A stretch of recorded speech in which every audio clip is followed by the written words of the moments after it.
Hai teman-teman, perkenalkan saya Yulinda Sari Lamria Manalu dari jurusan Hmm, Fisika, Prodi Fisika, Angkatan 2018 Universitas Brawijaya. Oke, dipanggilnya Kak Yuli ya, barangkali. Iya, iya. Oke, gimana Kak sekarang kuliahnya? Masih dari rumah ya Kak? Kebetulan sekarang masih libur ya, tapi menurut keputusan rektor katanya sampai Januari kita online. Oke. Sampai Januari baru kuliah seperti biasa ya di kampus. Iya, ya kak. Oke. Sekarang kita bakal bahas nih tentang jurusan Kakak, jurusan Fisika di Universitas Brawijaya ya. Iya. Sebenarnya secara garis besar tuh seperti apa sih Kak jurusannya? Aku kenalin dulu ya, di jurusan Fisika itu kan ada tiga prodi nih. Prodi yang Hmm. pertama itu prodi aku, prodi fisika. Terus prodi yang kedua instrumentasi. Terus yang ketiga ada teknik geofisika. Nah, di Hmm. fisika di jurusan fisika itu kita itu mempelajari fisika fisika murni lebih dalam lagi. Baik itu teori, hitungan, dan juga praktikum. Hmm. Kenapa kita tadi dibagi tiga prodi? Di instrumentasi kita mempelajarinya lebih ke elektro atau Hmm. merangkai dalam kelistrikan gitu kan. Terus kalau ke teknik geofisikanya kita lebih ke kebumian, batu-batuan gitu. Oke. Selama kuliah ini susah nggak sih Kak kuliah di jurusan ini? Susah-susah gampang sih, karena namanya fisika ya. Kita itu nggak Hmm. cuman hitungan, teori-teori sama hukum-hukumnya itu kita juga harus bisa memahaminya dengan baik. Oke. Kan Kak banyak yang mandang ya kalau fisika tuh susah gitu. Terus apa sih yang jadi alasan dulu Kakak milih jurusan ini? Oh ya, dulu aku tuh pengen banget namanya tuh jadi guru ya. Tapi gurunya itu pengen juga sambil meneliti. Hmm. Nah, kebetulan aku juga suka pelajaran matematika dan fisika. Terus aku pikir gini, kenapa aku nggak ngambil jurusan yang kayak bisa keduanya gitu kan? Jadi Hmm. aku dulu pilih, eh, aku kan masuk apa SNMPTN. Ada tiga Hmm. pilihan kan dikasih. Aku ngambil yang Hmm. pertama itu matematika Brawijaya, yang kedua Hmm. fisika Brawijaya, terus yang ketiga matematika USU. Hmm. Dan aku menangnya di fisika Brawijaya. Jadi pasti aku pengennya situ. Jadi udah sesuai apa ya minat lah gitu ya. Iya, minat. Jadi menjalaninya tuh enjoy ya Kak ya. Ya, enjoy. Oke, nah terus Kak boleh dikasih tahu bocoran nih tentang mata kuliah dan tugas di jurusan itu apa aja sih Kak? Eh, Pertama aku mau ngasih tahu yang mata kuliah yang untuk jurusan fisika secara umum yang paling khasnya itu ada fisika matematika ya. Fisika matematika ini kita di mana rumus-rumus matematika kita gabung, kita masukkan ke dalam rumus-rumus fisika yang lebih rumit lagi. Nah, terus ada mata kuliah gelombang di mana kita mempelajari fenomena gelombang cahaya, gelombang gelombang suara gitu. Kita buat jadi rumus-rumus dalam perhitungan gitu kan. Terus yang ketiga ada elektrodinamika, di mana itu interaksi muatan listrik dan arus listrik gitu. Terus ada yang khas untuk prodi prodi aku fisika. Jadi di fisika itu kita dibagi lagi sih sebenarnya. Jadi yang khas itu untuk di prodi aku KBM sih lebih tepatnya, lebih ke KBM-nya. Itu fisika medis dan dasar instrumentasi medis. Di mana kita ngemasukin gimana fisika itu bisa masuk ke dalam medis. Apa sih fungsi fisika di dalam suatu medis, dan kalau dasar instrumentasi medis itu kita gimana alat-alat medis itu ternyata di dalamnya itu ada fisikanya gitu. Kita nggak pelajarannya ke situ. Oke. Jadi itu nih yang jadi khas dari Fisika UB ya Kak ya. Terus Iya. praktikum Kak boleh dibagiin seperti apa sih Kak pengalamannya waktu praktikum?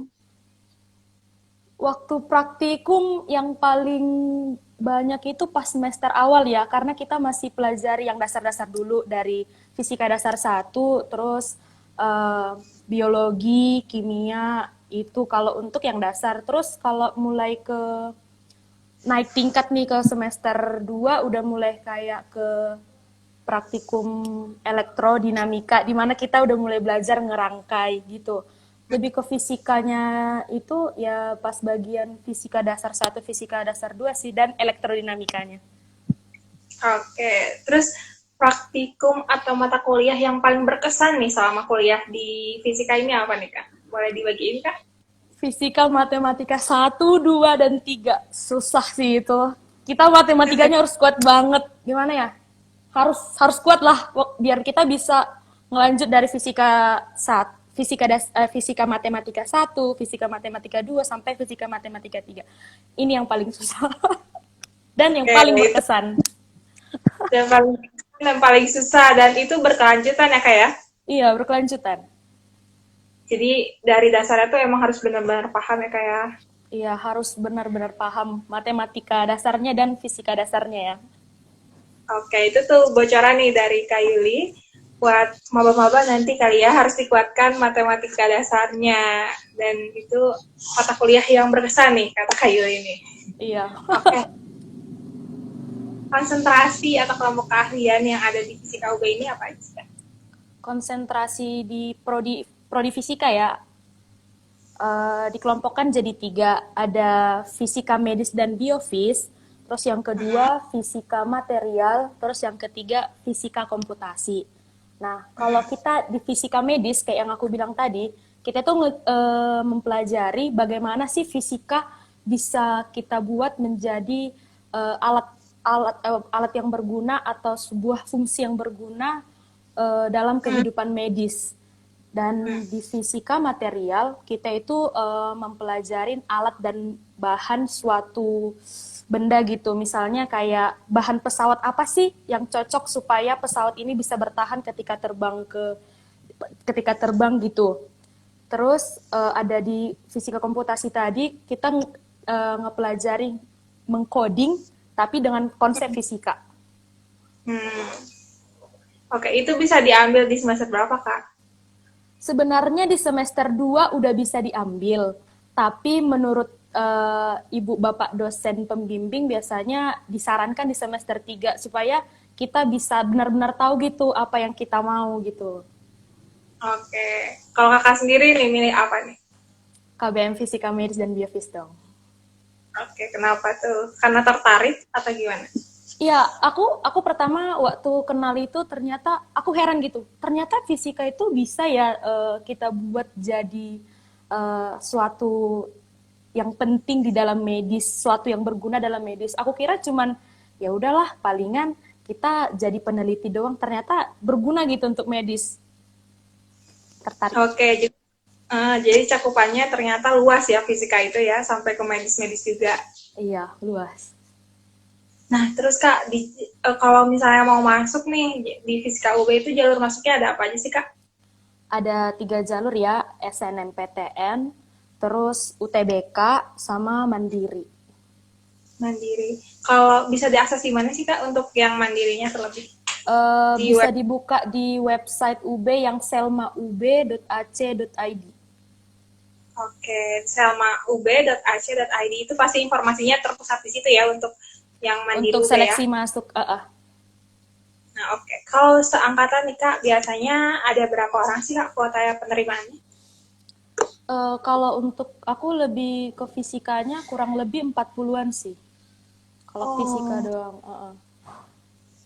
satu kelas berarti ya? Uh-uh. Berarti si persaingannya lumayan juga nih Kak ya? Lumayan ya, lumayan. Lumayan. Karena aku juga kurang apa ya, aku kan anak SNM, kurang tahu yang dari SBM-nya gimana. Oke, itu ya kurang lebih gambarannya lah.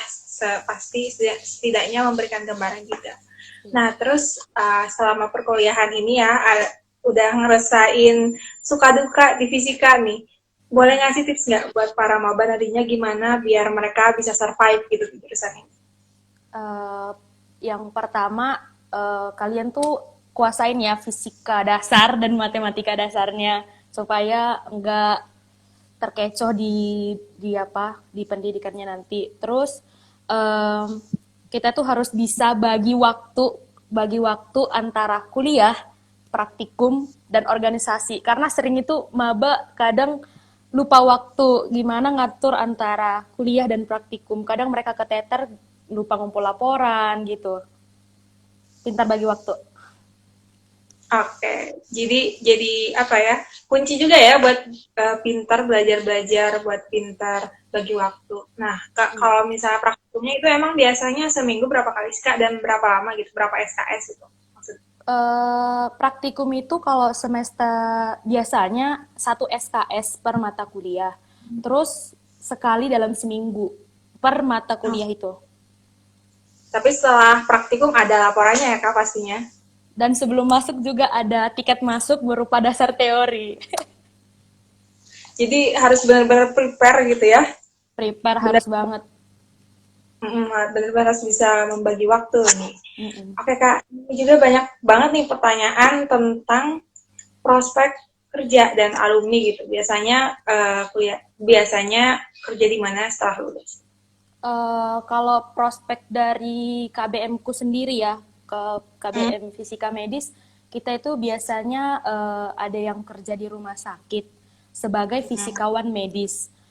Jadi biasanya itu kita di bagian operator dalam menjalankan alat radioterapi, alat USG seperti itu, sejenisnya lah untuk alat pemeriksaan. Terus kalau di bidang fisika material biasanya kita itu bekerja di perusahaan kayak perusahaan alat-alat pesawat di mana kayak gue bilang tadi kalau mau buat sebuah bahan pesawat tuh gimana supaya bahannya itu bagus terbangnya seperti itu. Terus kalau untuk KBM komputasi biasanya bekerja di perusahaan di bagian coding atau desain web seperti itu. Oke, jadi pemilihan konsentrasi ini juga berpengaruh ke nanti ya, Kak, karirnya? Iya, berpengaruh. Oke. Nah, ada pertanyaan tambahan juga yang nggak jauh-jauh juga sih, Kak, dari situ, dari Kak Kins underscore 1 tentang mungkin secara luasnya itu di bidang apa aja gitu. Fisika secara luasnya, nanti prospek kerjanya di bidang apa aja. Di bidang tambang bisa juga ya, tambang, perusahaan, dan rumah sakit sih, itu sih biasanya. Tapi kalau mau jadi guru, dosen, bisa juga. Oke, jadi luas juga ya, Kak, ya? Iya, luas. Nah, pendidikan juga bisa, ke medis bisa, ke Iya, pertambangan, ke pendidikan. uh-uh. Oke. Sih itu banyak apa ya menjawab banyak pertanyaan nih tentang prospek kerjanya. Mm-mm. Nah, terus Kak, rencana dan harapan setelah lulus nih gimana, Kak? Rencananya sih kan aku maunya kerja di rumah sakit nih.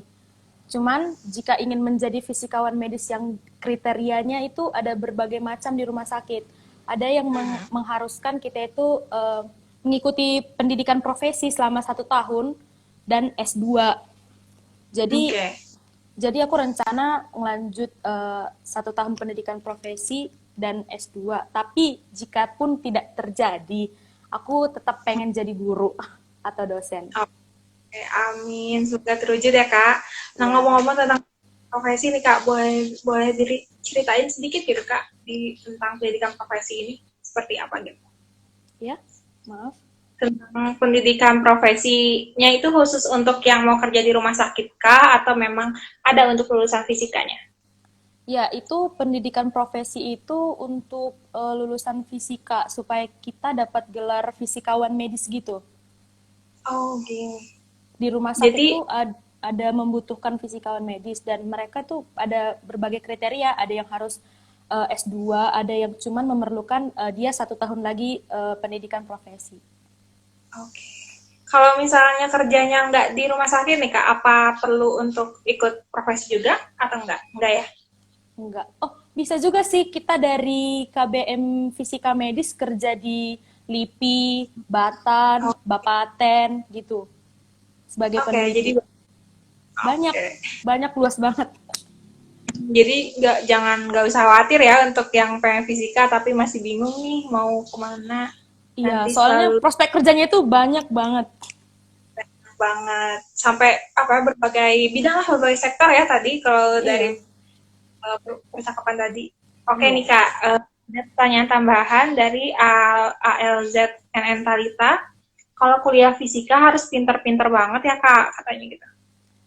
Bukan harus pintar-pintar banget, tapi kita harus memahami konsep matematika dan fisika. Itu sih. Oke, kuncinya konsep matematika dan fisika ya Kak. Iya. Selama kuliah nih, ada apa ya, kesulitan-kesulitan kah gitu Kak? Dan gimana sih cara Kakak ngatasinnya? Kesulitannya itu pasti kadang kita di mata mata kuliah ya, misalnya kayak kurang ngerti nih apa sih pertanyaan apa yang diajarin dosen gitu ya. Kita itu sebisa mungkin jangan malu bertanya di kelas, itu kunci yang pertama. Biar kita paham selanjutnya materi nanti yang akan diberikan dosen, itu yang pertama. Terus yang kedua, kalaupun kita malu bertanya sama dosen tuh ada temen. Jadi kamu harus tahu dulu nih teman kamu yang pintar itu di kelas yang memahami materi yang diberikan dosen itu siapa. Terus kamu jangan malu minta diajarin sama teman. Karena biasanya tuh yang metode kita belajar dari teman kan pasti lebih paham kadang. Ya, betul-betul. Oke, jadi jangan malu bertanya sama siapapun ya kayak intinya. Iya, biar bisa lanjut di materi selanjutnya. Oke, oke Kak, sebelum kita mengakhiri live hari ini, ada closing statement nggak dari Kakak untuk teman-teman? Gimana ya? Menurut aku kalau mau masuk fisika itu kamu nggak harus pinter, tapi kamu itu mau berjuang memahami supaya kamu bisa dapat yang kamu inginkan. Oke. Jadi nggak harus pinter, tapi daya juang ya kayak yang Iya, penting ya. daya juang. Karena nggak percuma pintar kalau dia nganggap sepele kan, remeh gitu. Oke, terima kasih banyak ya Kak udah mau sharing dengan kita Iya, hari ini. makasih juga. Buat teman-teman yang minat di Fisika UB. Oke, kalau buat teman-teman nih yang ketinggalan bisa banget nanti tinggal tonton di IGTV. Terus kalau ada pertanyaan boleh DM ke Kakak nggak nih? Bisa. Oke, boleh ya untuk teman-teman yang ketinggalan terus pengen nanya nih ke Kak Yuli, tinggal DM aja, ada apa nama IG-nya disematkan. Terima kasih banyak Kak Yuli, sukses Ya, makasih terus. juga. Ya, amin. Jadi bagus gitu ya. Terus lulus tepat waktu. Amin. Amin. Terima kasih banyak Kak Yuli. Sampai jumpa lagi. Iya, makasih juga.